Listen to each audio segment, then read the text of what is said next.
যে পথে সাজিবে ধরা পেরিয়ে ধূসর, তোমাকে বদর ডাকছে শোনো, তোমাকে বদর ডাকছে শোনো, দাও মুক্তির আযান। সঙ্গীতটারে আমরা যেভাবে প্রেজেন্ট করবো সেটা ব্যাপার। তো সঙ্গীতটা এখানে আমি শিখছি, আমার এখানে নজরুল মেজর আছে, তো যখন আমি যখন নজরুল মেজরে পড়াশোনা করছি, আমার মেজরও নজরুল। গাইতে কি আর আন্ধার লাগে, আল্লাহর নাম নিলে, খোদারি নাম জপতে থাকো মনে ডর লাগিলে। সংস্কৃতি কোনো ব্যারিয়ার থাকে না, আপনি চাইলেই সবার কাছে অ্যাক্সেস দিতে পারবেন। এখানে আপনি কোন প্রসেসে অ্যাক্সেস দিবেন এটা আপনার ব্যাপার। কিছু হলেই তুমি জামাতের তোমারে মেরে ফেলা যাবে, তোমারে আঘাত করা যাবে, তোমার এই সিস্টেমটা ছিল। তুই নামাজ পড়িস না, তুই কেন আল্লাহর কথা বলিস? কেন? নামাজ ইবাদত, কিন্তু আল্লাহ তো সবার। আমার কাজের জাজমেন্ট আমার আব্বুকে দিয়ে করা, এটা তো স্কুল কলেজ, হিন্দুদের জন্য মন্দির, শ্মশান, মসজিদ, মাদ্রাসা, কালভার্ট, কি নাই, সব জায়গায় আলহামদুলিল্লাহ আব্বু কাজ করেছে। এবং মানে অবাক করা বিষয় যে 350 কোটি টাকার প্রত্যেকটা পয়সার হিসাব আমাদের কাছে ছিল। প্রচুর চিঠি আসতো যে এটা তোমার শেষ খাবার, বা তুমি এই কাজ করবা না, এখানে যাবা না, কিন্তু তারপরও সে তার জীবনের ঝুঁকি নিয়ে মানুষের নিরাপত্তা নিশ্চিত করছে আলহামদুলিল্লাহ। দেশের নাম্বার 1 ট্রেডিং অ্যাপ নিফটি ফার্স্টে পাচ্ছেন ট্রেডিং এর সব সুবিধা, dual exchange access, company analysis, portfolio তৈরি করা সহ আরো অনেক ইউনিক ফিচারের সাথে ট্রেড করতে ডাউনলোড করুন এক্ষুনি।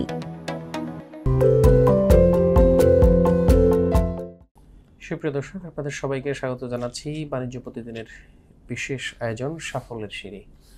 আমরা আসলে অনুষ্ঠানে আলোচনা করে থাকি একজন মানুষের বেড়ে ওঠা, তার আসলে কিভাবে তার জীবনটাকে তিনি সাজাচ্ছেন সেই বিষয়গুলো নিয়ে। আজকের অনুষ্ঠানে অতিথি হিসেবে উপস্থিত আছেন বাংলাদেশের অন্যতম জনপ্রিয় যেই কাসিদার লিড ভোকালিস্ট জনাব আহমদ আতাউল্লাহ সালমান। আজকের অনুষ্ঠানে আপনাকে স্বাগত জানাচ্ছি। আপনাকেও স্বাগতম এবং ধন্যবাদ বাণিজ্য প্রতিদিনকে তাদের সাফল্যের সেই প্রোগ্রামে আমাকে আমন্ত্রণ করার জন্য। আচ্ছা সালমান, আমি একটু শুরুতেই জানতে চাই যে আসলে আপনার জন্ম এবং বেড়ে ওঠার গল্পটা যদি একটু বলতেন। আমার জন্ম খুলনাতে আমাদের গ্রাম শিরোমণি, আমাদের গ্রাম ফুলতলা উপজেলা, ওখানে আমার জন্ম, ওখানে বেড়ে ওঠা।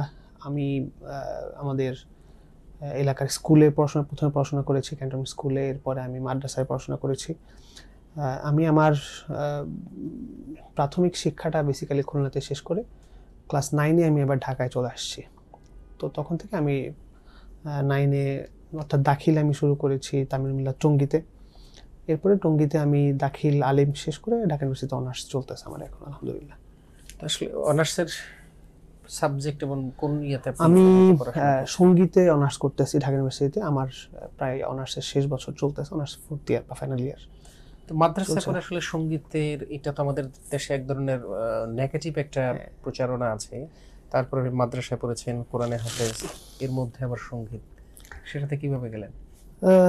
কিছু ট্যাবু তো আমাদের সমাজে ছিলই, যে মাদ্রাসায় যারা পড়ে তারা সমাজের সব কাজ করতে পারবে না, সেটা বৈধ হোক বা অবৈধ হোক, এরকম অনেক কাজে ছিল। কিন্তু আমার ফিলোসফি ছিল, বা অনেক আমি পড়াশোনা করে অনেক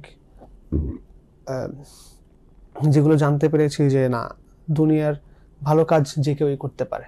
আমি হিফজ করছি, সুতরাং আমি অন্য যে কাজ যত যত্নে করতে পারবো, বা আমার প্রতি আল্লাহর রহমত যেভাবে পাবো, যে শক্তি আমি পাবো, সেটা অনেকেই পাবে না। তো সেই জায়গা থেকে আমার মনে হয়েছে যে না, আমার এখানে গেলে অসুবিধা নেই এবং অনেকেরই যাওয়া উচিত। এবং আমি মনে করলাম যে ট্যাবু ভাঙতে হলে আমাকে আগে আসতে হবে, যাতে করে আমার পরের প্রজন্ম বা আরও 100-200 বছরের মানুষ যাতে ইন্সপায়ার্ড থাকে যে না, ঠিক আছে, হাফেজ মানে যে তুমি এই গণ্ডির বাইরে যেতে পারবা না, বা তোমার এইভাবে করে তোমার পুঁজি, তোমার জীবন জীবিকা নির্ধারণ করা লাগবে। এই ট্যাবুগুলোকে আমি ভাঙতে চাইছি সবসময়, যেটা এখনো অনেক জায়গায় আছে। যেমন ধরেন যে অনেক বড় বড় ফিল্ম মেকার হিফজ করে আসছে, মাদ্রাসায় পড়ে আসছে, বাইরের স্কলারশিপে প্রচুর মাদ্রাসা স্টুডেন্টরা যাচ্ছে, এমনকি ঢাকা বিশ্ববিদ্যালয়ে প্রচুর মাদ্রাসা স্টুডেন্ট এখন ভর্তি হচ্ছে। এই ট্যাবগুলো কিন্তু আস্তে আস্তে ভাঙতেছে। দিন যত যাবে মনে হয় যে আমাদের এই সমস্ত কারণে, এই সমস্ত কিছু উদ্যোগের কারণে আরও আগায় আসবে। সমাজের যে কারিকুলামই হোক না কেন, ইংলিশ মিডিয়াম হোক, মানে ইংলিশ মিডিয়াম স্টুডেন্টরা যদি সব জায়গায় অ্যাক্সেস পায়, মাদ্রাসার স্টুডেন্টরা কেন পাবে না? এরকম অনেকগুলো ট্যাবু থেকেই আমার ইচ্ছা ছিল যে না, আর যেহেতু আমার এক্সপার্টিস ছিল বা আমি পারতাম, আমার চিন্তায় মনে হতো যে না আমি বাংলাদেশের সংস্কৃতির জন্য বাংলাদেশের কালচারের জন্য কিছু করতে পারবো।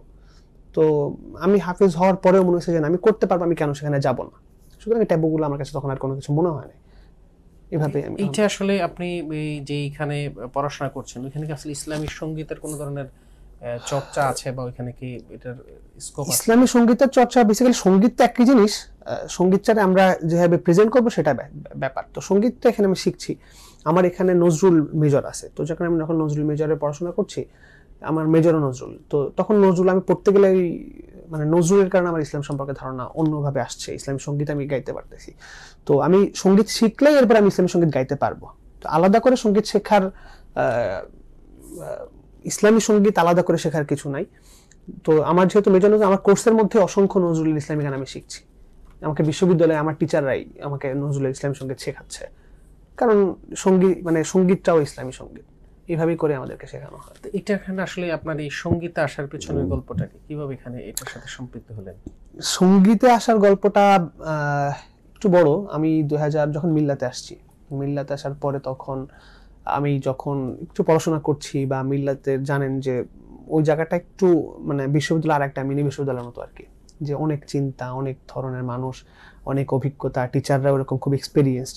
তো যার কারণে মানুষের লাইফের অনেকগুলা সার্কেল ওইখানে বোঝা যায়, অনেকগুলা ওয়ে আউট চেঞ্জ হয়ে যায়। ওকে ফাইন, তুমি এটা পারো, তুমি ডিসি হও, তুমি এই হও সেই হও, অনেক স্কোপ সামনে থাকে, ডিবেট করতে করতে অনেক কিছু শেখা যায়।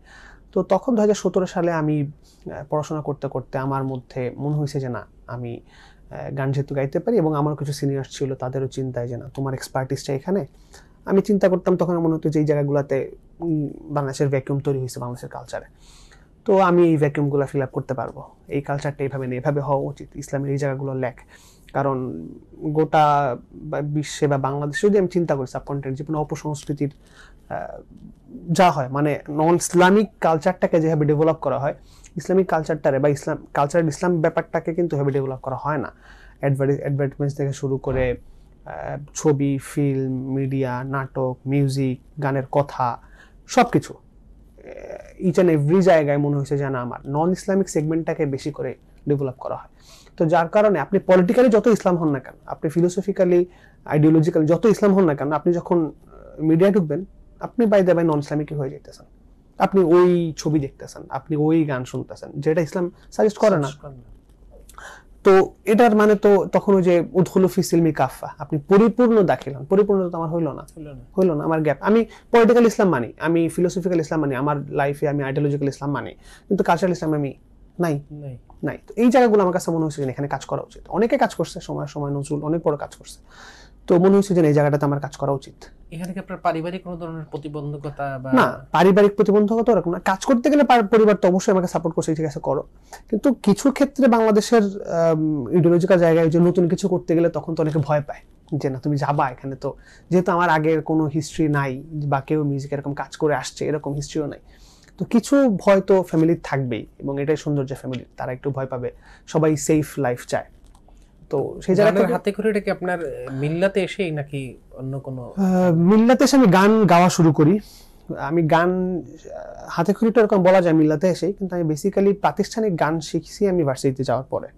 আমার মিউজিকে ভর্তি হওয়ার পর থেকে আমি একদম গ্রামাটিক্যাল মিউজিক যেটাকে বলে এটা আমি ভার্সিটিতে যাওয়ার পরে শিখছি। আমরা আসলে একটা জিনিস পরে জেনেছি, বা এখনো আমরা আসলে দর্শকদের কাছে সেই জিনিসটা জানেন, আপনার তার একটা পরিচয় আছে, আপনি বাংলাদেশ জামায়াত ইসলামের সেক্রেটারি জেনারেল জনাব অধ্যাপক মিয়া গোলাম পরোয়ার সাবেক এমপির ছেলে। এই যে আপনি এই একটা ইসলামিক সংগঠন, বিশাল সংগঠন বাংলাদেশের, ওইখানের বিশাল নেতৃত্ব, মানে অনেক বড় নেতৃত্ব আছে আপনার বাবা, এটা কি আসলে আপনাকে কোনো ধরনের ট্যাগিং এর শিকার হন কিনা যে আপনার ছেলে মিউজিকে পড়াশোনা করছেন, আপনি ইসলাম আন্দোলন নিয়ে কথা বলছেন? এটা একটা ইস্যুস আমার লাইফে এখন, যেটা আগেও ছিল। আগে ছিল বলতে আগে হয়তো যে আমি বিশ্ববিদ্যালয়ে জানেন যে 22 সাল থেকে 23-24 3 বছর তো আমরা পরিচয় দিতে পারিনি। মানে আমি আমার ডিপার্টমেন্টে আমার স্টুডেন্ট, আমার ফ্রেন্ড সার্কেলে অনেকে আমাকে চিনত না, যে আমার পরিবারকে আমি পরিচয় দিতে পারতাম এমন জায়গায়। তো কারণ ওই যে ট্যাগিং সিস্টেমটা ছিল তখন, কিছু হলেই তুমি জামাতের, তোমারে মেরে ফেলা যাবে, তোমারে আঘাত করা যাবে, বা তোমার এই সিস্টেমটা ছিল। এরপর আলহামদুলিল্লাহ আমরা 24-এর অভ্যুত্থানে আমরা কাজ করার সুযোগ পেলাম, নিজেদের জায়গা থেকে চেষ্টা করার পরে এই পরিবর্তনের পরেও এখন আবার আরেক ট্যাগিং কালচার, যেটা অনেকেই ফেসবুকে বা হচ্ছে যে যারা শুভাকাঙ্ক্ষী তাদেরকে আমি কোনো দোষ দিব না, তাদের শুভাকাঙ্ক্ষী তারা ভালো চায়, কিন্তু তারা এই পলিটিক্যাল ইসলামের তাদের জ্ঞানের বা হচ্ছে তাদের বোঝাপড়ার কিছু ঘাটতির কারণে হয়তো এই ভুলটা তারা করে থাকে যে আমি কিছু করলে তোমার বাবা এরকম, তুমি কেন এখানে করতেছো। তো আমি বারবারই বলছি যে আমার কাজের পার্সপেক্টিভটা অবশ্যই আমার কাজের একটা ইফেক্ট আমার আব্বুর উপর পড়বে বা আব্বুর কাজের ইফেক্ট আমার উপর পড়বে, তার রহমত হিসেবে আমি কাজ করব। তো সবকিছুকেই এই জাজমেন্টে নিয়ে যাওয়াটা ইসলামে তো ঠিক না, বা হচ্ছে যে মানে মানবিকভাবেও ঠিক না। হ্যাঁ, আমি কাজ করলে সেটার সওয়াব যেমন আমার আব্বুর কাছে যাবে, তার ভালো কাজের সিলসিলা আমার উপর আসবে, কিন্তু আমার কাজের জাজমেন্ট আমার আব্বুকে দিয়ে করা এটা তো ঠিক না। তো এটা কিন্তু এখন হয়, ফেসবুকে বেশি বুলিং হয়, আমার ইনবক্স কমেন্টস পার্সোনালি অনেকেই বলেন, এটা আমার জন্য একটু কষ্টকর, কিন্তু আমি মেনে নিয়েছি আল্লাহর জন্য যে না, হয়তো তারা না বুঝে এই কাজটা করে, আমার কাজের বাধা হওয়ার জন্য অনেকে এভাবে, কেউ ইচ্ছাকৃতভাবে করে। এখানে আবার কিছু পলিটিক্যাল ইস্যুস আছে, বেনিফিশিয়ারি অনেকে করে যে আমাকে স্টপ করতে পারলে বা আমাকে এইভাবে একটা ন্যারেটিভের মাধ্যমে দাঁড় করাইতে পারলে তাদের পলিটিক্যাল বেনিফিশিয়ারি হবে, জামাতের পলিটিক্সটা পড়ে যাবে। এটা একটা এক শ্রেণীর মানুষ কাজ করে। আবার অনেকে আমাদের কিছু ভাইরা আছে যারা না বুঝে এই কাজটা করেন। তো যারা না বুঝে করেন তাদের জন্য আমি বলবো যে এটা থেকে বিরত থাকা ভালো। আমার কাজ, আমার বোঝাপড়া, আমি চেষ্টা করছি আরো প্রিসাইজ করা, কিভাবে মডার্নাইজেশনের মাধ্যমে তুলে মানে মানুষের সামনে গানটাকে। আমার কথা হচ্ছে যে আমি নিজেকে কাজ করতেছি, নট নেসেসারি যে আমি সবকিছু করব। আমার কথাটা হচ্ছে যে এই কাজের জায়গাটাতে যাতে সব মানুষ গ্রহণ করতে পারে এই পবিত্র কাজটা, বা হচ্ছে যে একটা গানকে আমি একটা স্কুলিং করে একটা সার্কেলের মধ্যে না রেখে এই ব্যাপারটা আল্লাহকে সবাই গ্রহণ করুক। যে নামাজ পড়ে না তার কাছেও যেন আল্লাহ পৌঁছায়, যে রোজা রাখে না তার কাছেও যেন আল্লাহ পৌঁছায়, এই মাধ্যমগুলোকে সংস্কৃতি করে। এটাই তো সব থেকে সংস্কৃতির মজা, যে সংস্কৃতি কোনো ব্যারিয়ার থাকে না, আপনি চাইলেই সবার কাছে অ্যাক্সেস দিতে পারবেন। এখানে আপনি কোন প্রসেসে অ্যাক্সেস দিবেন এটা আপনার ব্যাপার। আপনি যদি এক শ্রেণীর মানুষ যারা এক ধরনের চিন্তায় বেড়ে ওঠে তাদের কাছে আপনি তাদের দিতে পারেন, কিন্তু দুনিয়া সবাই তো এক চিন্তায় বেড়ে ওঠে না, বিভিন্ন ধরনের মানুষ আমাদের সমাজে। তো সবার চিন্তাকে আপনি প্রিসাইজ করতে পারবেন এক জায়গা থেকে। যেমন আল্লাহ এক, আল্লাহর কথা আপনি সবার কাছে যাই বলতে পারতেছেন, কিন্তু আপনি কোন প্রসেসে বলবেন। আপনি যদি আল্লাহর পলিটিক্যাল আল্লাহ হিসেবে নিয়ে আসেন তখন ওই জায়গায় চলে যাবে। আবার আপনি যদি শুধু নামাজ রোজার মধ্যে আল্লাহরে নিয়ে জাস্টিফিকেশন করেন, আল্লাহরে ওইভাবে জাস্টিফিকেশন করবেন। তো যে নামাজ পড়ে না তাহলে ইবাদতের আল্লাহর সাথে তো তার কানেকশন হলো না। কিন্তু সৃষ্টিকর্তা আল্লাহ যিনি দুনিয়া বানাইছেন, সবকিছুর উপরে যার হর্তাকর্তা, যিনি রাজা মহারাজা, তারে আপনি যদি সবার সামনে তার একত্ববাদ, তার উদারতারা নিয়ে আসেন তাহলে আপনি সবার কাছে পৌঁছাইতে পারতেছেন। এরকম কিছু বেসিক ইডিওলজি থেকে, বেসিক ফিলোসফির জায়গা থেকে মনে হয় যে সংস্কৃতিকে ব্রড করে চিন্তা করা উচিত আমাদের। এই যে আপনার বিশেষ করে 5 আগস্টের পরে সারা বাংলাদেশে যে কাসিদা পৌঁছানোর একটা বড় ভূমিকা আপনি আসলে পালন করেছেন, এটা আসলে কিভাবে আপনার মাথায় আসলো? আলহামদুলিল্লাহ, এটা আসলে আমার মাথার থেকে সেটা আল্লাহ সহজ করে দিয়েছে আমাদের জন্য। বেসিক্যালি আমরা তো সবসময় চিন্তা করতাম যে আমরা কিভাবে মানুষের কাছে পৌঁছাবো, সবার কাছে পৌঁছাইতে চাইতাম। যে একটা গোষ্ঠী, এই 5 লাখ 10 লাখ 20 লাখ মানুষ, বাংলাদেশে 17 কোটি মানুষ। তো আমার কথা, আমার আল্লাহর কথা তো 17 কোটি মানুষের জন্যই প্রযোজ্য। তো আমি কোনভাবে বললে 17 কোটি মানুষের কাছে পৌঁছাবে, দ্যাটস দ্য পয়েন্ট ছিল আমাদের, যে আমি কোন প্রসেসে গেলে আমি 17 কোটি মানুষের কাছে আমার আল্লাহরে নিয়ে যেতে পারবো, কোন প্রসেসে করলে আমি আমার এই সংস্কৃতির কথাগুলো, এই সুন্দর কথাগুলো, এই ইসলামের কথাগুলো, এই রাজনীতির কথাগুলো বা এই ফিলোসফির কথাগুলো আমি তাদের কাছে পৌঁছাইতে পারবো। এই প্রসেসটার মধ্যে আমাদের ছিল, ওকে ফ্যাক্ট কাওয়ালি করো, এইভাবে ইসলামের গানগুলো বানাও, এইভাবে ইউজ করো, এইভাবে যাও। আমাদের এটা একটা প্রজেক্ট ছিল যে কাসিদা এভাবে কাজ করবে, কাওয়ালি আসবে, সব জায়গায় কাজ করবে, বিভিন্ন ইউনিভার্সিটিতে আমরা অ্যাক্সেস পাইছি, অনেক বড় বড় প্রোগ্রাম করতে পারছি। এই ছাড়াও আমাদের অনেকগুলো কাজ চলতেছে, আমরা ফিল্মে কাজ করছি, যাতে করে এই ব্যাপারগুলোকে নিয়ে আসা যায়, যে সবার কাছে এই ইসলামটাকে সহজভাবে সহজ করে সবার কাছে পৌঁছানো যায়, এই জায়গা থেকে কাজ করা। আমরা দর্শকদের উদ্দেশ্যে যদি আপনি একটু একটা লাইন বলতেন। দু একটা লাইন হচ্ছে যে আমরা কাসিদা তো কাজ করছি অনেকদিন, প্রায় 1 বছর। এর আগে আমাদের আরো 2-3 বছর আমরা কাজ করার চেষ্টা করেছি। তো আমাদের কাসিদার একটা গান রিসেন্টলি যেটা আমরা প্রকাশ করেছি একটা ফিল্মে, জয়ের ফিল্মে আমরা ফিচার করেছি, ওই গানটার কিছু অংশ আমি শোনাই। এই গানটা লেখা ছিল মনোয়ার হোসেন, আমাদের খুব ছোট ভাই খুব অসাধারণ লিখেন, বয়সও তার কম, তার জন্য দোয়া চাই, সে খুব শারীরিকভাবে অসুস্থ। আর এই গানটা সুর করেছেন ওমায়ের, সেও প্রবাসে মালয়েশিয়ায় আছে, আমাদের কাছেও ছিল কিন্তু পড়াশোনার কারণে সে মালয়েশিয়ায় এখন আছেন। তো ওর সুর কথায় আমার গাওয়া গানটা আমি একটু শুনেছি ইনশাআল্লাহ।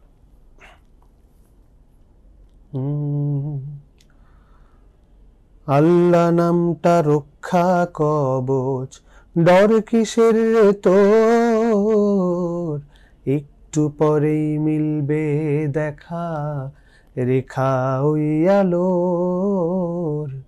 আল্লাহ নামটা রক্ষা কবচ, ডর কিসের রে তোর, একটু পরেই মিলবে দেখা, রেখা ওই আলোর। আল্লাহ নামটা। রাইতে কি আর আন্ধার লাগে আল্লাহর নাম নিলে,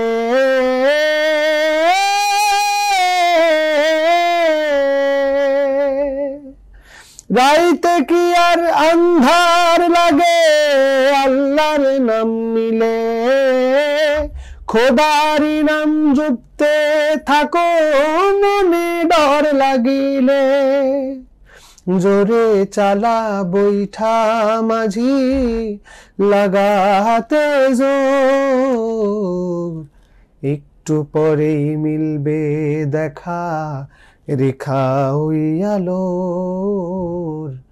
আল্লাহ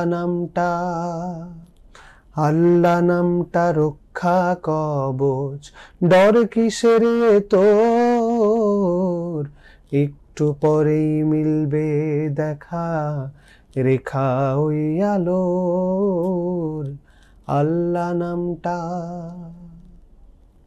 মাশাআল্লাহ, খুব চমৎকার, কত সুন্দর গানের কথা, সুরটাও খুব চমৎকার হয়েছে। যে যারা এটার সাথে সম্পৃক্ত, আল্লাহ সবাইকে আরো ভালো করে গান, ইসলামী গান লেখার তৌফিক দান করেন। একটু এই যে এখন আপনাদের যেই কাসিদার যে গ্রুপ বা কাওয়ালি, এটা আসলে সংখ্যাটা কেমন বাংলাদেশ, আপনারা কি পরিমাণ এটাকে কোন পর্যায়ে নিতে পেরেছেন, বা আপনার স্বপ্নটা কি, কোথায় নিতে চান?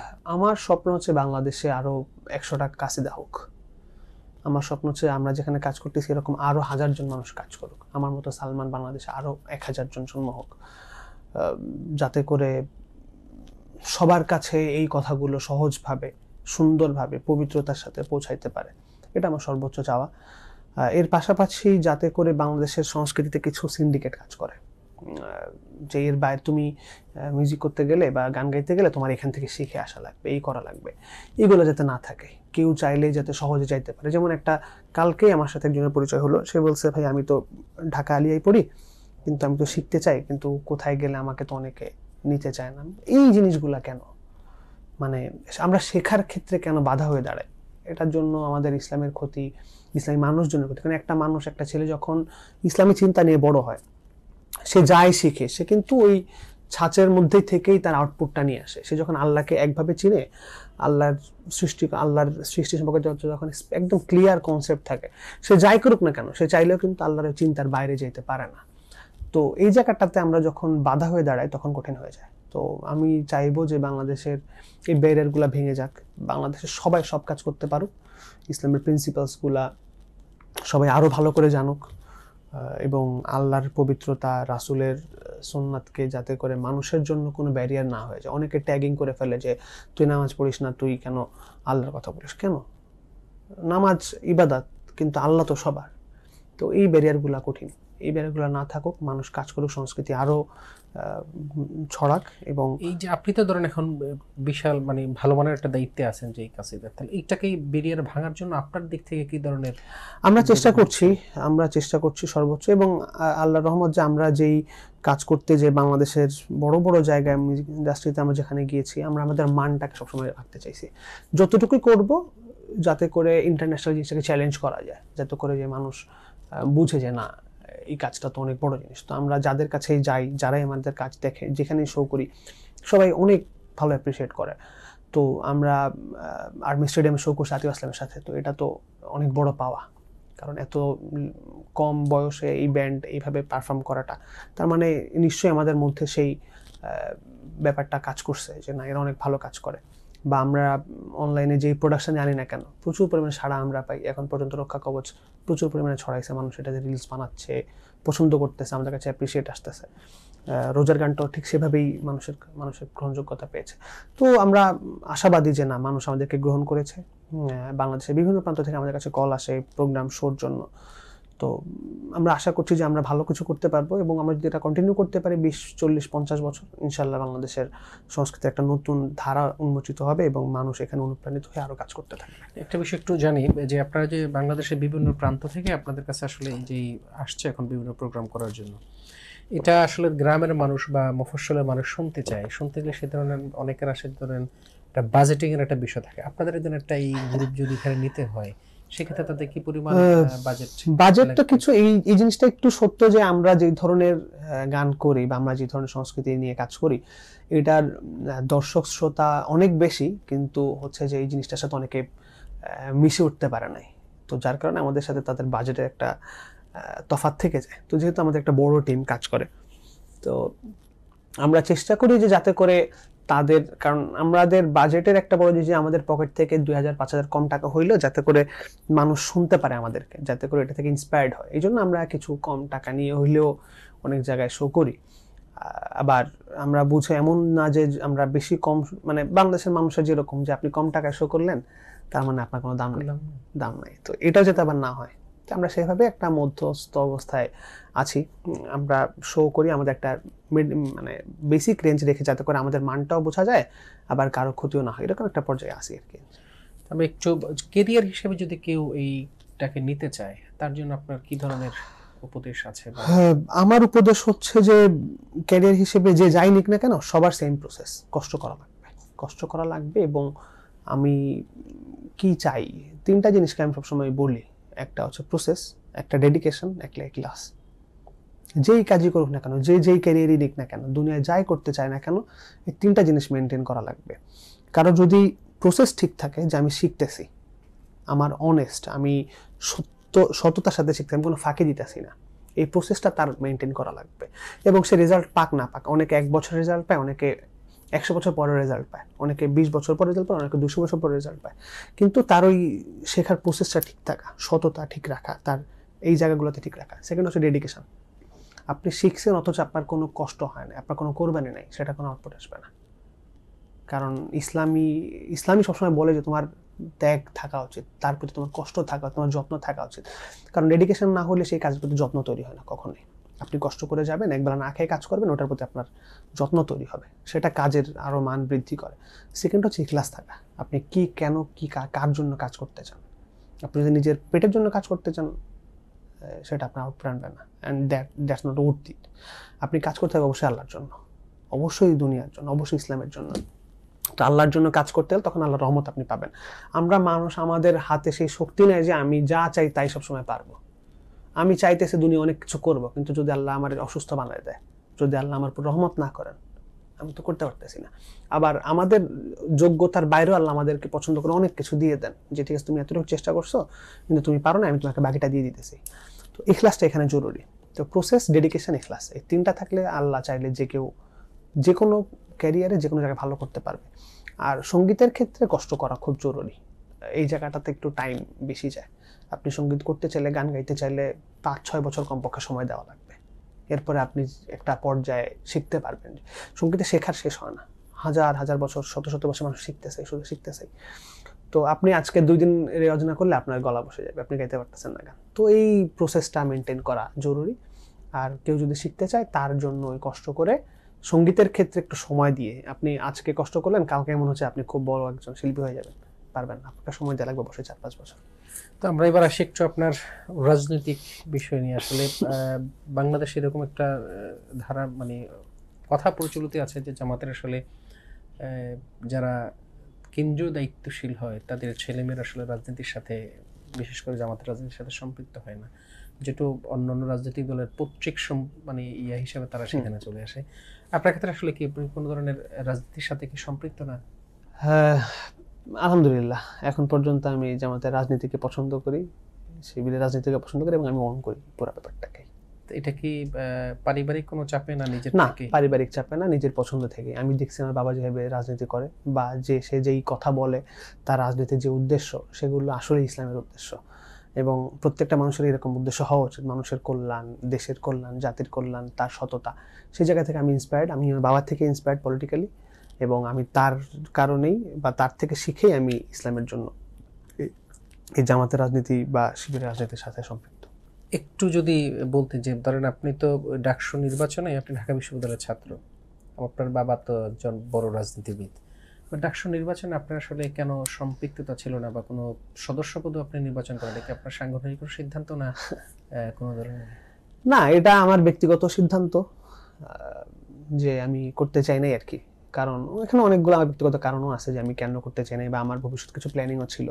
তো এখানে মনে হয়েছে যে না, এটা পারফেক্ট টাইম না আমার জন্য এভাবে রাজনীতিতে আসা বা রাজনীতি করা ডাকসুতে। তো সামনে তো আমার যেহেতু অনার্স মাস্টার্সও আছে, আমি চাইলে সামনের বছরও করতে পারবো, তখন আমি ভেবে দেখবো। কিন্তু এখন মনে হয়েছে যে না, আমার এই টাইমটা না করা ভালো, সেই জন্য আমি ব্যক্তিগতভাবেই এর সাথে জড়াইনি। আপনি যেটা বলছিলেন যে আসলে আপনার বাবার আদর্শ বা বাবার রাজনৈতিক আইডিওলজি দেখে আপনি এখানে সম্পৃক্ত হওয়া, যাদের বাবা বা তাদের চাচাদের আত্মীয় স্বজন রাজনীতির সাথে সম্পৃক্ত না, তারা আসলে এটাকে কিভাবে মূল্যায়ন করবে, কিভাবে তাদের কাছে পৌঁছানোর উপায় কি? জামাতের এই জায়গাটা, জামাত এবং শিবিরের এই জায়গাটা খুব সুন্দর, যে তাদের একটা দাওয়াতি পলিসি থাকে। যে আমার আলহামদুলিল্লাহ যে ফ্যামিলিগতভাবে আমি যেটা দেখে বড় হয়েছি, কিন্তু যাদের ফ্যামিলিতে এরকম নাই, তাদের ক্ষেত্রে জামাতের একটা পলিসি আছে দাওয়াতের, অর্থাৎ সবার কাছে পৌঁছানো জামাতের ইডিওলজি নিয়ে, জামাতের চিন্তা নিয়ে, জামাতের দর্শন নিয়ে, যে এটাই হচ্ছে ইসলাম, এইভাবে ইসলামের দাওয়াতের কাজ করে, এইভাবে সমাজ ব্যবস্থা তারা চায়, এইভাবে অর্থনীতি চায়, এইভাবে সংস্কৃতি চায়।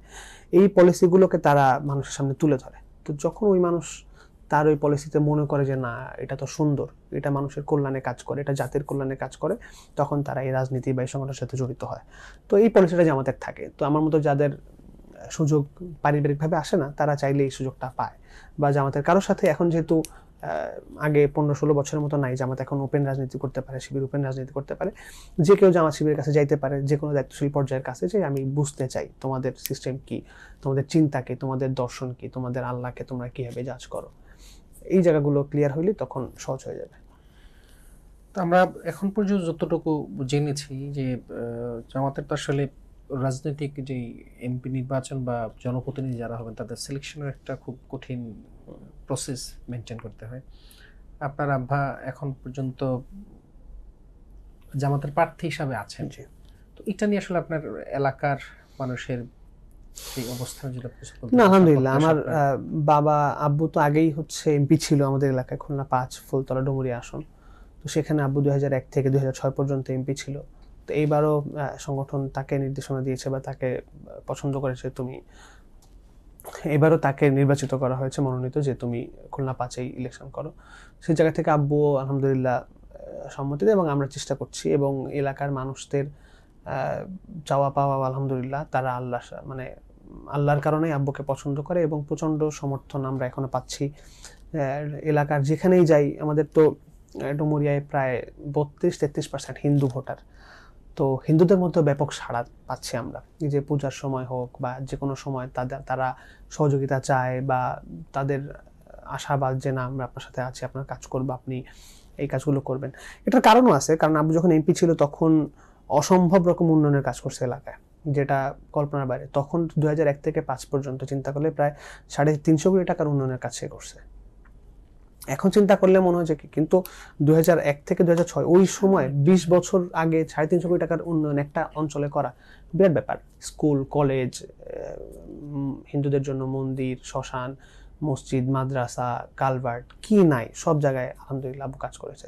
এবং অবাক করার বিষয় যে 350 কোটি টাকার প্রত্যেকটা পয়সার হিসাব আমাদের কাছে ছিল, এবং পরবর্তী ইলেকশনে এটা বুকলেট করে ছাপানো হয়েছে যে এই করতে এত টাকা লাগছে, এত টাকা উদ্বৃত্ত ছিল বা এত টাকা ঘাটতি, এই প্রত্যেকটা হিসাব। একটা টাকা পয়সার দুর্নীতির খবর কেউ দিতে পারে নাই।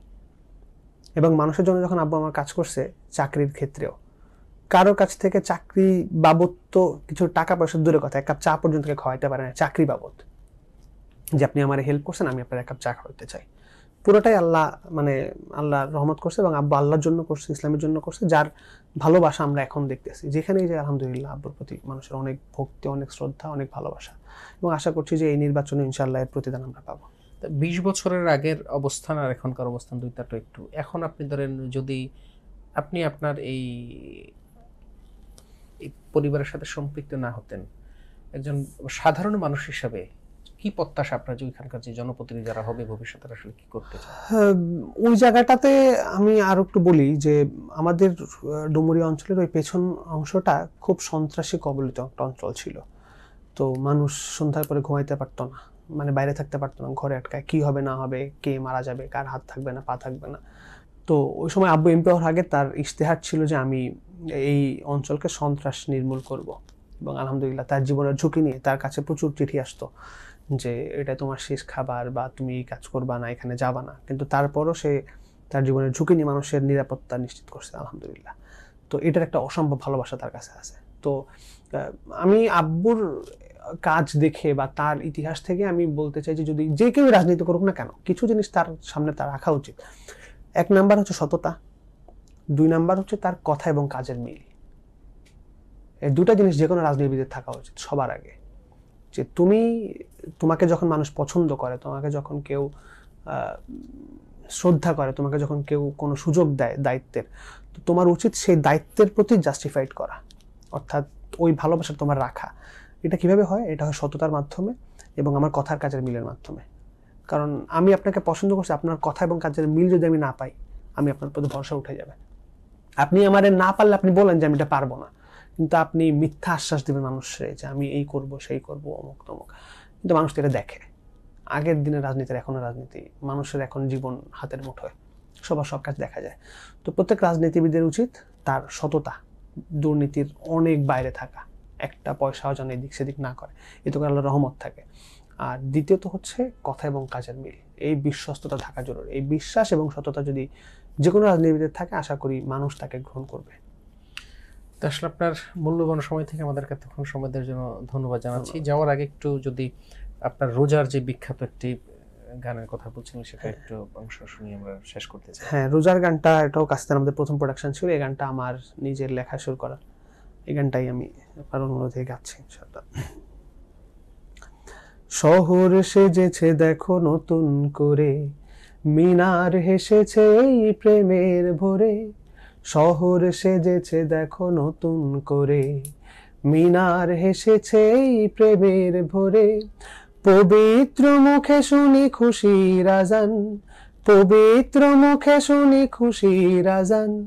চারিদিকে বারাকার গীত, খোশামদেদ রমজান, খোশামদেদ রমজান, খোশামদেদ রমজান, খোশামদেদ রমজান। রোজায় খুঁজবে তুমি রবের সে পথ, যে পথে সাজিবে ধরা পেরিয়ে ধূসর। রোজায় খুঁজবে তুমি রবের সে পথ, যে পথে সাজিবে ধরা পেরিয়ে ধূসর।